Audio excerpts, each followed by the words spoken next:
रेहान हाशमी साहब, आप जाने और आपका काम जाने, अगर एक पार्टी को यही नहीं पता कि क्या एक्सरसाइज होनी है और कब इलेक्शंस होने हैं, तो फिर पीपल्स पार्टी क्या कर सकती है? बिस्मिल्लाहिर्रहमानिर्रहीम।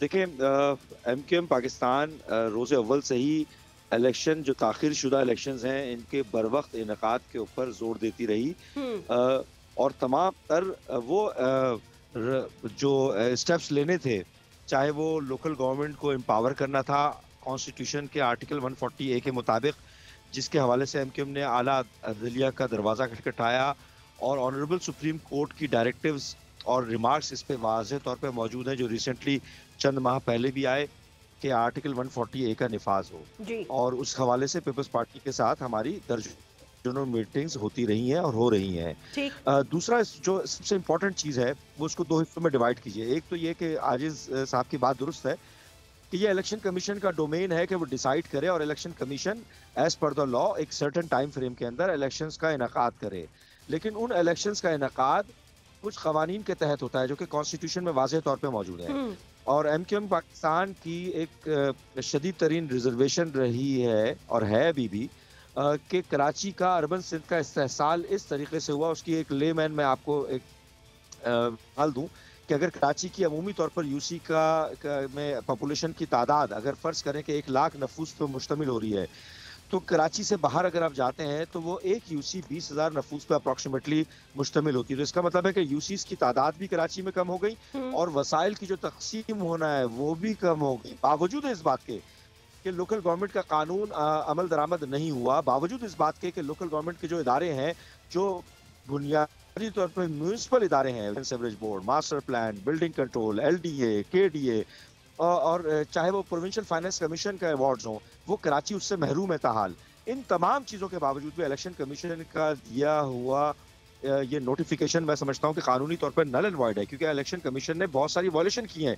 दूसरा इंपॉर्टेंट पॉइंट जो कि एडमिनिस्ट्रेशन से रिलेटेड है, देखें, जब भी इलेक्शन कमीशन डिलिमिटेशंस के अंदर अपना अमल दरामद कर रहा होता है तो election commission as a separate entity, autonomous body, वो काम सरंजाम देता है। मगर हम ये क्लेम करते हैं कि ये जेरी मैंडरिंग हुई है, ये प्री पोल रिगिंग हुई है। जब एडमिनिस्ट्रेशन का अमला, ये प्री पोल रिगिंग किसने की है रेहान? ठीक है, जिनके पास अथॉरिटी है, जिनके पास एडमिनिस्ट्रेशन है, और लामोहला हमारे पीपल्स पार्टी के दोस्तों के पास ही एडमिनिस्ट्रेशन है। एडमिनिस्ट्रेशन का इलेक्शन कमीशन ऑफ पाकिस्तान के साथ मिलकर डिलिमिटेशन के मराहिल को मुकम्मल करना ये खिलाफ कानून है, जो कि रिकॉर्ड पर मौजूद है। ये हमारी रिजर्वेशन पीपल्स पार्टी के दोस्तों के साथ है कि ये जेरी मैंडरिंग कहलाएगी ना। और इलेक्शन कमीशन के साथ जो रिजर्वेशन है वो मौजूद है कि कराची को जिस तरीके से तफरीक का शिकार बनाया गया, जिस तरीके से एडमिनिस्ट्रेशन को आपने इलेक्शन कमीशन के साथ मिलाकर डिलिमिटेशन का काम सरंजाम दिया और उस काम को मुकम्मल होने से पहले जो लोकल बॉडीज के कवानीन का निफाज होना चाहिए था, यानी कि ऐसी लंगड़ी लूली हालत में जो इलेक्शन होगा उसमें जो भी मेयर आएगा। नहीं तो रेहान, मुझे ये तो बताए ना कि अब आप करना क्या है, आप चाहते क्या, आपकी डिमांड क्या है? देखिए, बहुत ही वाज़ेह तौर पर एमक्यूएम पाकिस्तान सुप्रीम कोर्ट में गई, सुप्रीम कोर्ट ने ऑर्डर्स दिए। हम चाहते हैं कि कानून का निफाज हो, वो तो ठीक है। सुप्रीम कोर्ट के जो रिमार्क्स हैं, जो ऑर्डर्स हैं, वो उसका निफाज हो। वो क्या है कि लोकल बॉडीज के कवानीन, लोकल बॉडीज म्यूनिसिपलिटी के कवानीन के तहत होना चाहिए, आर्टिकल 140A के तहत होना चाहिए। दूसरी चीज कि जो डिलिमिटेशन के 10% के ऊपर आप कम से कम इसको इवैल्यूएट करेंगे, रीअसेसमेंट करेंगे, और रीअसेसमेंट में अगर चीजें आएंगी तो डिलिमिटेशंस नल एंड वॉइड हो जाएगी, इसको दोबारा डिलिमिटेशन करनी पड़ेगी। कराची में तकरीबन अगर 1 लाख मुश्तमिल आबादी है, एक यूसी बनाती है, तो कराची से बाहर वो एक यूसी 20,000 अप्रोक्सीमेटली नफूस पे बन रही है। तो ये इंसाफ नहीं हुआ ना, इस्तेहसाल हुआ। वैसे ही कराची वो ठीक है, वो मैं समझ गई हूँ।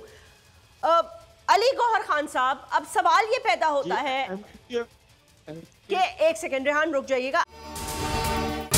अगर ये वीडियो आपको पसंद आई है तो इस चैनल को सब्सक्राइब करें और बेल आइकन को क्लिक करें।